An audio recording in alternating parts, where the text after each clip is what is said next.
To my colleagues on the other side, I look forward to working with you, but we have a different view here. I think you got to be blind as to what's going on here. Have you heard of Justice Breyer? Do you know him? You can't say anything, I guess. Where did he come from? He was Ted Kennedy's Senate Judiciary person. Chief of Staff. Where do you think Republicans are going to go find a judge? The whole argument is you can be a conservative Republican president, but you got to nominate a liberal to be fair to the country. That's absurd. Where do you think Ruth Bader Ginsburg came from? She was the general counsel of the ACLU. Wonderful person. What groups do y'all use to pick from? This is shaping up to be the hypocrisy hearing. And that's hard to do in the Senate in today's time, to be hypocritical. But let me just point to a few of these things. Clinton. It didn't bother anybody for Clinton to nominate Breyer while he was under investigation. We actually did it. It didn't bother any of y'all that Ted Kennedy, staff person, was his pick. It didn't bother me either, because that's who I expect you to pick. This is ridiculous. You're one of the best choices any Republican could make. As I said with Justice Gorsuch, I am glad you're here because there were days I'm wondering who he would have picked. And this is a home run from my point of view. Let's talk about Roe v. Wade. Who would ever play politics on the campaign trail with Roe v. Wade? What a bastard Donald Trump is. Until you hear about Hillary Clinton. February the 3rd, 2016. Here's what Hillary Clinton said. When asked, does she have a litmus test for SCOTUS nominations, Supreme Court nominees? I do have a litmus test. I have a bunch of litmus tests because the next president could get as many as 3 appointments, and I hope she's right. We've got to make sure to preserve Roe v. Wade, not let it be nibbled away or repealed. She sounds very open-minded. October 2016. We need a Supreme Court that will stand up on behalf of women's rights. It is important that we not reverse Roe v. Wade. I want a Supreme Court that will stick with Roe v. Wade and a woman's right to choose. I understand where she's coming from. Anybody running for president over there, I dare you to disagree with her. You will wind up like I did, getting 1%.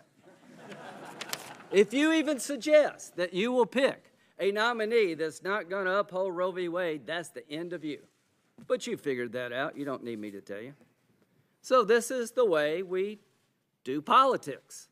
This is a big decision called Roe v. Wade. There are 2 sides and a bunch of nuances. Here's what I know about you. You're going to take it as president. You wrote a big book, which I will never read. And you're going to tell us what it takes to overturn longstanding precedent. Nobody on this side will care if you overturn Citizens United. Matter of fact, they will cheer you on. Somebody will challenge Citizens United, and you'll probably say, let me hear both sides of the story, then I'll tell you whether or not I should uphold it. Hillary Clinton, we know where she's at on Roe v. Wade, and that's just the way it is. Now, what other things? Executive power. This idea that Trump picked you to save him. Amazing concept. Since you said what you said back in 1998 and 2008, the bottom line is when Clinton was being impeached, my good friend, and this is true, he is my good friend, on February 12, 1999, introduced into the record during the deliberations of the Clinton impeachment trial an article by Brett Kavanaugh suggesting that you should wait if there is an indictment until after the president is out of office. The same concept we're talking about here today, when the shoe was on the other foot. Here's what Joe said about your thinking. The president is not simply another individual. He is unique.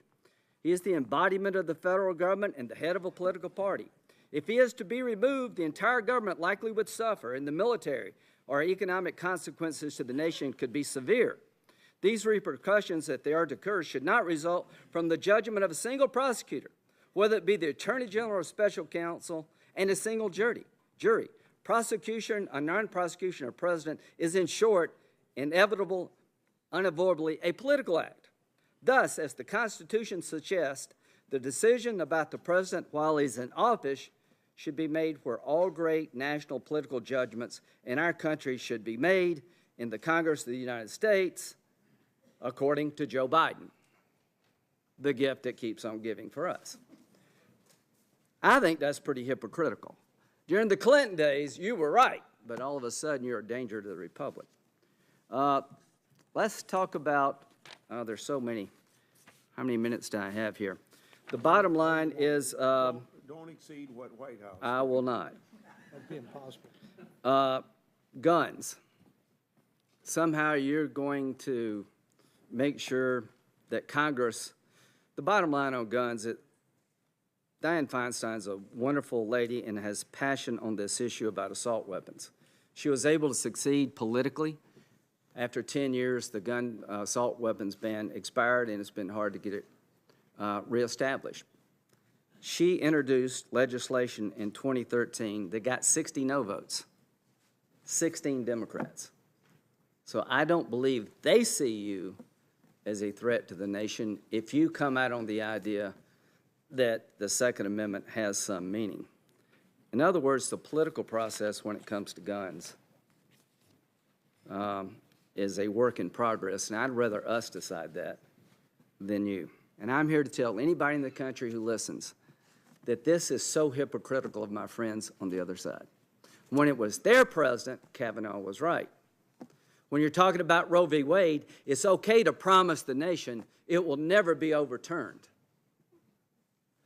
It's okay to pick a Democratic staff member of this committee, but it's not okay to pick somebody who's been a lifelong Republican. People see through this. You had a chance and you lost. If you want to pick judges from your way of thinking, then you better win an election. I voted for two of your choices, Sotomayor and Kagan. Got a lot of crap. I would suggest you think long and hard if you got a political ambition of voting for this guy, because it will not play well on your side. And why did I do it? I thought they were qualified by any reasonable measure given the history of the Senate. But we have turned the history of the Senate upside down. I found that they were different than I would have picked Sotomayor and Kagan, but by any reasonable measure, they were qualified. You've been on the court for 12 years. You've had 307 decisions. You've been approved before. So I hope people in the country understand this game. It's a game that I am sad to be part of. It's gotten really bad. The antidote to our problems in this country when it comes to judges and politics is not to deny you a place on the Supreme Court. This is exactly where you need to be. This is exactly the time you need to be there. And I am telling President Trump, you do some things that drive me crazy. You do some great things.